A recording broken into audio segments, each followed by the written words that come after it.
ರಾಜ್ಯದಲ್ಲಿ ಪಂಚಮಸಾಲಿ ಹೋರಾಟ ದಿನೇ ದಿನೇ ತಾರಕಕ್ಕೇರ್ತಾ ಇದೆ.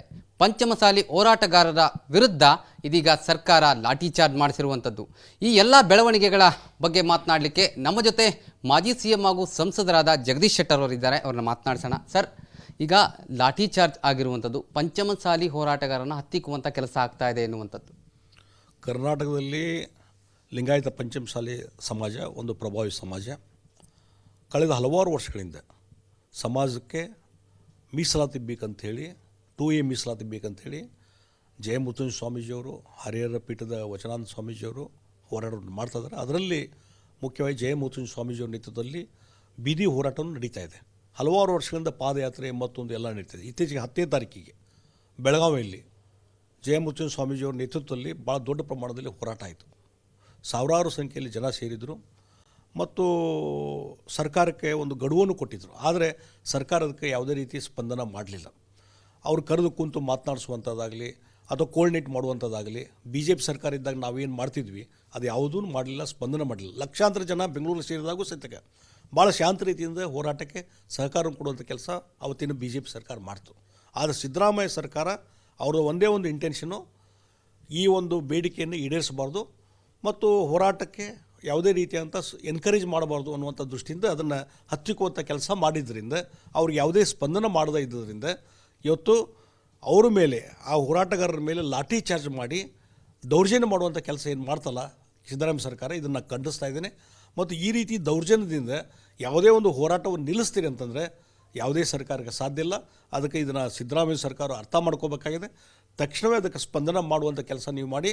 ಮತ್ತು ಏನಾಗಿದೆ, it is a failure of the Siddaramaiah government, administration failure ಅಂತ ನಾನು ಹೇಳ್ತೀನಿ. ಯಾವಾಗ ಒಂದು ಆಡಳಿತ ನಡೆಸುವಂಥವರು ಒಂದು ಒಳ್ಳೆಯ ರೀತಿಯಾದಂಥ ಹೃದಯವಂತಿಕೆ ಇರಬೇಕಾಗಿದೆ.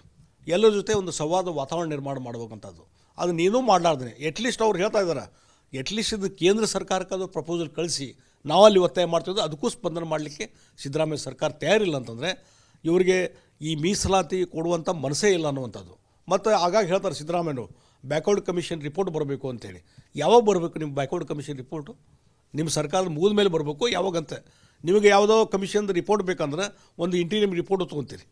ಆದರೆ ಇಲ್ಲಿ ಯಾಕೆ ಅದು ಆಗ್ತಾಯಿಲ್ಲ ಅನ್ನುವಂಥ ಪ್ರಶ್ನೆಯನ್ನು ನಾನು ಕೇಳ್ತಾ ಇದ್ದೇನೆ.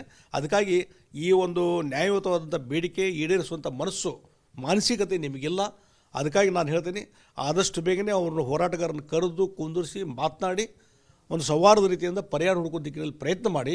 ಇಲ್ಲದೇ ಇದ್ದರೆ ಈ ಹೋರಾಟ ಇನ್ನೂ ತೀವ್ರಗತಿಗೊಳ್ತದೆ. ಅದರಿಂದ ಈ ಸರ್ಕಾರಕ್ಕೂ ಅಪಾಯ ಆಗ್ತದೆ ಅನ್ನುವಂಥ ಒಂದು ಒತ್ತಾಯವನ್ನು ನಾನು ಮಾಡ್ತಾಯಿದ್ದೀನಿ. ಸರ್, ಏನು ಈ ಒಂದು ಪಂಚಮಸಾಲಿ ಹೋರಾಟಗಾರರು ಏನಿದ್ದಾರೆ ಇದರ ಸ್ವಾಮೀಜಿಗಳು ಕೂಡ ಇಬ್ಬಾಗವಾಗಿದ್ದಾರೆ. ಹಾಗಾಗಿ ಸರ್ಕಾರ ಕೂಡ ಇದರ ಬಗ್ಗೆ ಕ್ರಮ ಕೈಗೊಳ್ಳೋದಾಗಿರ್ಬೋದು, ಅವರ ಹೋರಾಟಕ್ಕೆ ಸಂಬಂಧಪಟ್ಟಂತೆ ರೆಸ್ಪಾನ್ಸ್ ಮಾಡೋದಾಗಿರ್ಬೋದು, ಅದನ್ನು ಮಾಡ್ತಾ ಇಲ್ಲ ಎನ್ನುವಂಥದ್ದು. ನೋಡಿ, ಇಬ್ಬಾಗ ಅನ್ನುವಂಥದ್ದು ನೆಪವನ್ನು ಹೇಳುವಂಥದ್ದು ಬೇಕಾಗಿಲ್ಲ. ಇವತ್ತು ಜಯಮುತ್ತುಂಜ ಸ್ವಾಮೀಜಿಯವ್ರ ನೇತೃತ್ವದಲ್ಲಿ ನಡೀತಾ ಇದೆ. ಹರಿಹರ ಪೀಠದ ವಚನಾನಂದ ಸ್ವಾಮೀಜಿಯವರು ಸಹಿತ ಈ ಹೋರಾಟದ ಪರವಾಗಿದ್ದಾರೆ. ಹೋರಾಟ ಬೇರೆ ಬೇರೆ ರೀತಿಯಲ್ಲಿ ಅವ್ರು ಮಾಡ್ತಿರ್ಬೋದು, ಆದರೆ ಇಬ್ಬರ ಬೇಡಿಕೆಗಳು ಒಂದೇ ಇದ್ದಾವೆ.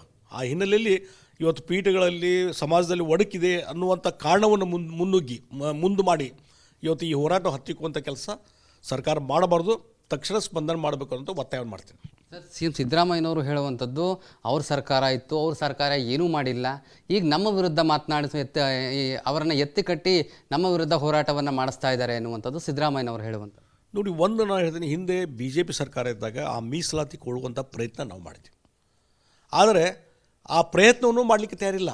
ಎಟ್ಲೀಸ್ಟ್ ನೀವು ಕೇಂದ್ರಕ್ಕೆ ಇದನ್ನು ರವಾನೆ ಮಾಡಿರಿ ಅಂತ ಅಂದರೂ ಸದ್ಯಕ್ಕೆ ಕೇಂದ್ರಕ್ಕೆ ಪ್ರಸ್ತಾವನೆ ಕಳಿಸ್ಲಿಕ್ಕೂ ನೀವು ತಯಾರಿಲ್ಲ ಅಂತಂದರೆ ನಿಮಗೆ ಈ ಮೀಸಲಾತಿ ಕೊಡಲಿಕ್ಕೆ ಬೇಸಿಕ್ಕಾಗಿ ನಿಮ್ಮ ಮನಸ್ಥಿತಿ ಇಲ್ಲ ಅಂತ ಇದ್ರ ಮೇಲೆ ಅರ್ಥ ಆಗ್ತದೆ. ಸರ್, ತಾವು ಕೂಡ ಮುಖ್ಯಮಂತ್ರಿಗಳಾಗಿದ್ದಂಥವರು ಈ ಎಲ್ಲ ವಿಚಾರಗಳನ್ನು ಭಾಳ ಸುದೀರ್ಘವಾಗಿ ಗಮನಿಸಿದ್ದೀರಿ. ಈಗ ಸರ್ಕಾರ ಮಾಡಬೇಕಾದಂತಹ ಬಹುಮುಖ್ಯ ಕೆಲಸ ಏನು ಸರ್ ಈ ಒಂದು ವಿಚಾರವಾಗಿ? ನೋಡಿ, ಅವ್ರು ಕರೆದು ಕುಂತರಿಸಿ ಮಾತಾಡ್ಸರಿ ಮತ್ತು ಈ ಬ್ಯಾಕ್ವರ್ಡ್ ಕಮಿಷನ್ ರಿಪೋರ್ಟು ಅದನ್ನು ತೀವ್ರತೆಯಿಂದ ರಿಪೋರ್ಟ್ ತೆಗೆದುಕೊಳ್ಳೋಕೆ ನಿಮ್ಗೇನು ತೊಂದರೆ ಆಗಿದೆ, ಅಲ್ಲಿಂದ ವರದಿ ತೊಗೊಳಕ್ಕೆ ಸಾಧ್ಯ ಇದೆ. ಹಿಂದೆ ಸಾಕಷ್ಟು ಇವರು ಜಯಪ್ರಕಾಶ್ ಹೆಗಡೆಯವರು ಅಧ್ಯಕ್ಷ ಇದ್ದಾಗ ಸಾಕಷ್ಟು ಕಡೆ ಪ್ರವಾಸ ಮಾಡಿ ಅದಕ್ಕೆ ವರದಿನೂ ತಯಾರು ಮಾಡಿದ್ದಾರೆ. ಆ ವರದಿಯನ್ನು ತೆಗೆದುಕೊಂಡು ನೀವು ಮೇಲೆ ರವಾನೆ ಮಾಡಲಿಕ್ಕೂ ನಿಮಗೇನು ಕಷ್ಟ ಅಂತ ನಾನು ಕೇಳ್ತಾ ಇದ್ದೇನೆ ಸಿದ್ದರಾಮಯ್ಯವ್ರಿಗೆ. ಹೀಗಾಗಿ ಒಂದು ಸರ್ಕಾರ ಮಾಡಬೇಕಂತ ಕೆಲಸ ಕಾರ್ಯ ಇದಾವಲ್ಲ, ಅದನ್ನು ಮಾಡುವಂಥ ಮನಸ್ಸು ನಿಮಗಿಲ್ಲ. ಯಾಕಂದ್ರೆ ಬೇಸಿಕ್ಕಾಗಿ ಈ ಒಂದು ಸಮಾಜಕ್ಕೆ ಮೀಸಲಾತಿನ ಕೊಡಬಾರ್ದು ಅನ್ನುವಂಥ ಮನಸ್ಥಿತಿ ನಿಮ್ದು ಇರೋದ್ರಿಂದ ನೀವು ಇದು ಯಾವುದೋ ಪ್ರಯತ್ನ ಮಾಡ್ತಾಯಿಲ್ಲ. ರಾಜ್ಯದಲ್ಲಿ ಪಂಚಮಸಾಲಿ ಹೋರಾಟ ದಿನೇ ದಿನೇ ತಾರಕಕ್ಕೇರ್ತಾ ಇದೆ. ಪಂಚಮಸಾಲಿ ಹೋರಾಟಗಾರರ ವಿರುದ್ಧ ಇದೀಗ ಸರ್ಕಾರ ಲಾಠಿ ಚಾರ್ಜ್ ಮಾಡಿಸಿರುವಂಥದ್ದು. ಈ ಎಲ್ಲ ಬೆಳವಣಿಗೆಗಳ ಬಗ್ಗೆ ಮಾತನಾಡಲಿಕ್ಕೆ ನಮ್ಮ ಜೊತೆ ಮಾಜಿ CM ಹಾಗೂ ಸಂಸದರಾದ ಜಗದೀಶ್ ಶೆಟ್ಟರ್ ಅವರಿದ್ದಾರೆ. ಅವ್ರನ್ನ ಮಾತನಾಡಿಸೋಣ. ಸರ್, ಈಗ ಲಾಠಿ ಚಾರ್ಜ್ ಆಗಿರುವಂಥದ್ದು ಪಂಚಮಸಾಲಿ ಹೋರಾಟಗಾರನ ಹತ್ತಿಕ್ಕುವಂಥ ಕೆಲಸ ಆಗ್ತಾ ಇದೆ ಎನ್ನುವಂಥದ್ದು. ಕರ್ನಾಟಕದಲ್ಲಿ ಲಿಂಗಾಯತ ಪಂಚಮಸಾಲಿ ಸಮಾಜ ಒಂದು ಪ್ರಭಾವಿ ಸಮಾಜ. ಕಳೆದ ಹಲವಾರು ವರ್ಷಗಳಿಂದ ಸಮಾಜಕ್ಕೆ ಮೀಸಲಾತಿ ಬೇಕಂಥೇಳಿ 2A ಮೀಸಲಾತಿ ಬೇಕಂಥೇಳಿ ಜಯಮುತ್ತುಂಜ ಸ್ವಾಮೀಜಿಯವರು, ಹರಿಹರ ಪೀಠದ ವಚನಾನಂದ ಸ್ವಾಮೀಜಿಯವರು ಹೋರಾಟವನ್ನು ಮಾಡ್ತಾಯಿದ್ದಾರೆ. ಅದರಲ್ಲಿ ಮುಖ್ಯವಾಗಿ ಜಯಮುತ್ತುಂಜ ಸ್ವಾಮೀಜಿಯವರ ನೇತೃತ್ವದಲ್ಲಿ ಬೀದಿ ಹೋರಾಟವನ್ನು ನಡೀತಾ ಇದೆ. ಹಲವಾರು ವರ್ಷಗಳಿಂದ ಪಾದಯಾತ್ರೆ ಮತ್ತೊಂದು ಎಲ್ಲ ನಡೀತಿದೆ. ಇತ್ತೀಚೆಗೆ 10ನೇ ತಾರೀಕಿಗೆ ಬೆಳಗಾವಿಯಲ್ಲಿ ಜಯಮುತ್ತುಂಜ ಸ್ವಾಮೀಜಿಯವರ ನೇತೃತ್ವದಲ್ಲಿ ಭಾಳ ದೊಡ್ಡ ಪ್ರಮಾಣದಲ್ಲಿ ಹೋರಾಟ ಆಯಿತು. ಸಾವಿರಾರು ಸಂಖ್ಯೆಯಲ್ಲಿ ಜನ ಸೇರಿದರು ಮತ್ತು ಸರ್ಕಾರಕ್ಕೆ ಒಂದು ಗಡುವನ್ನು ಕೊಟ್ಟಿದ್ದರು. ಆದರೆ ಸರ್ಕಾರ ಅದಕ್ಕೆ ಯಾವುದೇ ರೀತಿ ಸ್ಪಂದನ ಮಾಡಲಿಲ್ಲ. ಅವ್ರು ಕರೆದು ಕುಂತು ಮಾತನಾಡಿಸುವಂಥದ್ದಾಗಲಿ ಅಥವಾ ಕೋರ್ಡಿನೇಟ್ ಮಾಡುವಂಥದ್ದಾಗಲಿ BJP ಸರ್ಕಾರ ಇದ್ದಾಗ ನಾವೇನು ಮಾಡ್ತಿದ್ವಿ ಅದು ಯಾವುದೂ ಮಾಡಲಿಲ್ಲ, ಸ್ಪಂದನ ಮಾಡಲಿಲ್ಲ. ಲಕ್ಷಾಂತರ ಜನ ಬೆಂಗಳೂರು ಸೇರಿದಾಗೂ ಸಹಿತ ಭಾಳ ಶಾಂತ ರೀತಿಯಿಂದ ಹೋರಾಟಕ್ಕೆ ಸಹಕಾರ ಕೊಡುವಂಥ ಕೆಲಸ ಅವತ್ತಿನ BJP ಸರ್ಕಾರ ಮಾಡ್ತು. ಆದರೆ ಸಿದ್ದರಾಮಯ್ಯ ಸರ್ಕಾರ ಅವ್ರದ್ದು ಒಂದೇ ಒಂದು ಇಂಟೆನ್ಷನು, ಈ ಒಂದು ಬೇಡಿಕೆಯನ್ನು ಈಡೇರಿಸಬಾರ್ದು ಮತ್ತು ಹೋರಾಟಕ್ಕೆ ಯಾವುದೇ ರೀತಿಯಂಥ ಎನ್ಕರೇಜ್ ಮಾಡಬಾರ್ದು ಅನ್ನುವಂಥ ದೃಷ್ಟಿಯಿಂದ ಅದನ್ನು ಹತ್ತಿಕ್ಕುವಂಥ ಕೆಲಸ ಮಾಡಿದ್ದರಿಂದ ಅವ್ರಿಗೆ ಯಾವುದೇ ಸ್ಪಂದನ ಮಾಡದೇ ಇದ್ದರಿಂದ ಇವತ್ತು ಅವರ ಮೇಲೆ, ಆ ಹೋರಾಟಗಾರರ ಮೇಲೆ ಲಾಠಿ ಚಾರ್ಜ್ ಮಾಡಿ ದೌರ್ಜನ್ಯ ಮಾಡುವಂಥ ಕೆಲಸ ಏನು ಮಾಡ್ತಲ್ಲ ಸಿದ್ದರಾಮಯ್ಯ ಸರ್ಕಾರ, ಇದನ್ನು ಖಂಡಿಸ್ತಾ ಇದ್ದೇನೆ. ಮತ್ತು ಈ ರೀತಿ ದೌರ್ಜನ್ಯದಿಂದ ಯಾವುದೇ ಒಂದು ಹೋರಾಟವನ್ನು ನಿಲ್ಲಿಸ್ತೀರಿ ಅಂತಂದರೆ ಯಾವುದೇ ಸರ್ಕಾರಕ್ಕೆ ಸಾಧ್ಯ ಇಲ್ಲ. ಅದಕ್ಕೆ ಇದನ್ನು ಸಿದ್ದರಾಮಯ್ಯ ಸರ್ಕಾರ ಅರ್ಥ ಮಾಡ್ಕೋಬೇಕಾಗಿದೆ. ತಕ್ಷಣವೇ ಅದಕ್ಕೆ ಸ್ಪಂದನ ಮಾಡುವಂಥ ಕೆಲಸ ನೀವು ಮಾಡಿ. ಮತ್ತು ಏನಾಗಿದೆ, it is a failure of the Siddaramaiah government, administration failure ಅಂತ ನಾನು ಹೇಳ್ತೀನಿ. ಯಾವಾಗ ಒಂದು ಆಡಳಿತ ನಡೆಸುವಂಥವರು ಒಂದು ಒಳ್ಳೆಯ ರೀತಿಯಾದಂಥ ಹೃದಯವಂತಿಕೆ ಇರಬೇಕಾಗಿದೆ. ಎಲ್ಲರ ಜೊತೆ ಒಂದು ಸಂವಾದ ವಾತಾವರಣ ನಿರ್ಮಾಣ ಮಾಡಬೇಕಂಥದ್ದು. ಅದನ್ನ ಏನೂ ಮಾಡಲಾರ್ದೇ ಎಟ್ಲೀಸ್ಟ್ ಅವ್ರು ಹೇಳ್ತಾ ಇದ್ದಾರೆ, ಎಟ್ಲೀಸ್ಟ್ ಇದು ಕೇಂದ್ರ ಸರ್ಕಾರಕ್ಕೆ ಅದು ಪ್ರಪೋಸಲ್ ಕಳಿಸಿ ನಾವಲ್ಲಿ ಒತ್ತಾಯ ಮಾಡ್ತಿದ್ದು ಅದಕ್ಕೂ ಸ್ಪಂದನೆ ಮಾಡಲಿಕ್ಕೆ ಸಿದ್ದರಾಮಯ್ಯ ಸರ್ಕಾರ ತಯಾರಿಲ್ಲ ಅಂತಂದರೆ ಇವರಿಗೆ ಈ ಮೀಸಲಾತಿ ಕೊಡುವಂಥ ಮನಸ್ಸೇ ಇಲ್ಲ ಅನ್ನುವಂಥದ್ದು. ಮತ್ತು ಆಗಾಗ ಹೇಳ್ತಾರೆ ಸಿದ್ದರಾಮಯ್ಯರು ಬ್ಯಾಕ್ವರ್ಡ್ ಕಮಿಷನ್ ರಿಪೋರ್ಟ್ ಬರಬೇಕು ಅಂತೇಳಿ. ಯಾವಾಗ ಬರಬೇಕು ನಿಮ್ಮ ಬ್ಯಾಕ್ವರ್ಡ್ ಕಮಿಷನ್ ರಿಪೋರ್ಟು? ನಿಮ್ಮ ಸರ್ಕಾರದ ಮುಗಿದ ಮೇಲೆ ಬರಬೇಕು. ಯಾವಾಗಂತೆ ನಿಮಗೆ ಯಾವುದೋ ಕಮಿಷನ್ದು ರಿಪೋರ್ಟ್ ಬೇಕಂದ್ರೆ ಒಂದು ಇಂಟೀರಿಯಮ್ ರಿಪೋರ್ಟ್ ತೊಗೊತೀರಿ. ಆದರೆ ಇಲ್ಲಿ ಯಾಕೆ ಅದು ಆಗ್ತಾಯಿಲ್ಲ ಅನ್ನುವಂಥ ಪ್ರಶ್ನೆಯನ್ನು ನಾನು ಕೇಳ್ತಾ ಇದ್ದೇನೆ. ಅದಕ್ಕಾಗಿ ಈ ಒಂದು ನ್ಯಾಯಯುತವಾದಂಥ ಬೇಡಿಕೆ ಈಡೇರಿಸುವಂಥ ಮನಸ್ಸು, ಮಾನಸಿಕತೆ ನಿಮಗಿಲ್ಲ. ಅದಕ್ಕಾಗಿ ನಾನು ಹೇಳ್ತೀನಿ, ಆದಷ್ಟು ಬೇಗನೆ ಅವ್ರನ್ನ ಹೋರಾಟಗಾರನ ಕರೆದು ಕುಂದಿರಿಸಿ ಮಾತನಾಡಿ ಒಂದು ಸೌಹಾರ್ದ ರೀತಿಯಿಂದ ಪರಿಹಾರ ಹುಡುಕೋ ದಿಕ್ಕಿನಲ್ಲಿ ಪ್ರಯತ್ನ ಮಾಡಿ. ಇಲ್ಲದೇ ಇದ್ದರೆ ಈ ಹೋರಾಟ ಇನ್ನೂ ತೀವ್ರಗತಿಗೊಳ್ತದೆ. ಅದರಿಂದ ಈ ಸರ್ಕಾರಕ್ಕೂ ಅಪಾಯ ಆಗ್ತದೆ ಅನ್ನುವಂಥ ಒಂದು ಒತ್ತಾಯವನ್ನು ನಾನು ಮಾಡ್ತಾಯಿದ್ದೀನಿ. ಸರ್, ಏನು ಈ ಒಂದು ಪಂಚಮಸಾಲಿ ಹೋರಾಟಗಾರರು ಏನಿದ್ದಾರೆ ಇದರ ಸ್ವಾಮೀಜಿಗಳು ಕೂಡ ಇಬ್ಬಾಗವಾಗಿದ್ದಾರೆ.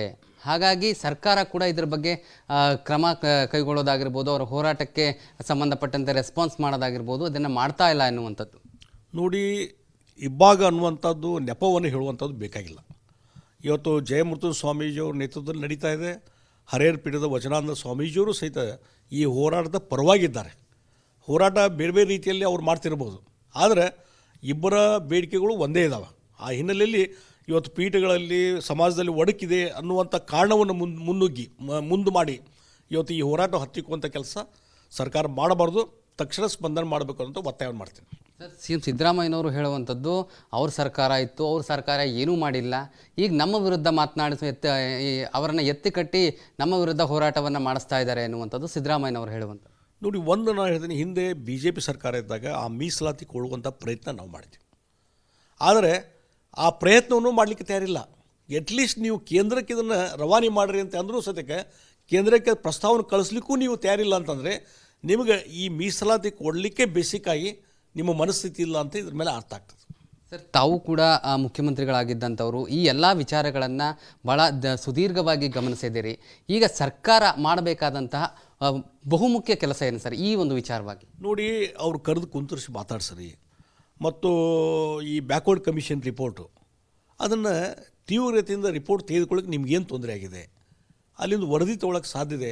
ಹಿಂದೆ ಸಾಕಷ್ಟು ಇವರು ಜಯಪ್ರಕಾಶ್ ಹೆಗಡೆಯವರು ಅಧ್ಯಕ್ಷ ಇದ್ದಾಗ ಸಾಕಷ್ಟು ಕಡೆ ಪ್ರವಾಸ ಮಾಡಿ ಅದಕ್ಕೆ ವರದಿನೂ ತಯಾರು ಮಾಡಿದ್ದಾರೆ. ಆ ವರದಿಯನ್ನು ತೆಗೆದುಕೊಂಡು ನೀವು ಮೇಲೆ ರವಾನೆ ಮಾಡಲಿಕ್ಕೂ ನಿಮಗೇನು ಕಷ್ಟ ಅಂತ ನಾನು ಕೇಳ್ತಾ ಇದ್ದೇನೆ ಸಿದ್ದರಾಮಯ್ಯ ಅವರಿಗೆ. ಹೀಗಾಗಿ ಒಂದು ಸರ್ಕಾರ ಮಾಡಬೇಕಂತ ಕೆಲಸ ಕಾರ್ಯ ಇದಾವಲ್ಲ, ಅದನ್ನು ಮಾಡುವಂಥ ಮನಸ್ಸು ನಿಮಗಿಲ್ಲ.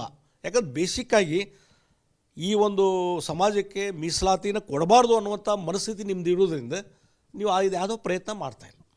ಧನ್ಯವಾದಗಳು ಸರ್. ಇದಿಷ್ಟು ಮಾಜಿ CM ಜಗದೀಶ್ ಶೆಟ್ಟರ್ ಅವರ ಮಾತಾಗಿರುವಂಥದ್ದು. ಅಂದರೆ ಈ ಒಂದು ಮೀಸಲಾತಿಯ ಹೋರಾಟ ಏನಿದೆ ಇದಕ್ಕೆ ಸಂಬಂಧಪಟ್ಟಂತೆ ಕರ್ನಾಟಕದಲ್ಲಿ ಇರ್ತಕ್ಕಂಥ ಕಾಂಗ್ರೆಸ್ ಸರ್ಕಾರ ಏನಿದೆ, ಈ ಸರ್ಕಾರ ಅವರ ವರದಿಯನ್ನು ತರಿಸ್ಕೊಂಡು ಆ ವರದಿಯನ್ನು ಡೀಟೇಲ್ ಆಗಿ ಸ್ಟಡಿ ಮಾಡಿ ಇದಕ್ಕೆ ಸಂಬಂಧಪಟ್ಟಂತೆ ಒಂದು ತೀರ್ಮಾನಕ್ಕೆ ಬರಬೇಕು, ಜೊತೆಗೆ ಹೋರಾಟಗಾರರ ಜೊತೆ ಮಾತುಕತೆಯನ್ನು ನಡೆಸಿ ಒಂದು ತೀರ್ಮಾನವನ್ನು ಕೈಗೊಳ್ಳಬೇಕು ಎನ್ನುವಂತಹ ನಿಟ್ಟಿನಲ್ಲಿ ಹೇಳಿರುವಂಥದ್ದು. ಕ್ಯಾಮ್ರಾ ಪರ್ಸನ್ ಮನೀಶ್ ಜೊತೆ ನಟೇಶ್ ರಾಜಣ್ಣ, ರಿಪಬ್ಲಿಕ್ ಕನ್ನಡ, ನವದೆಹಲಿ.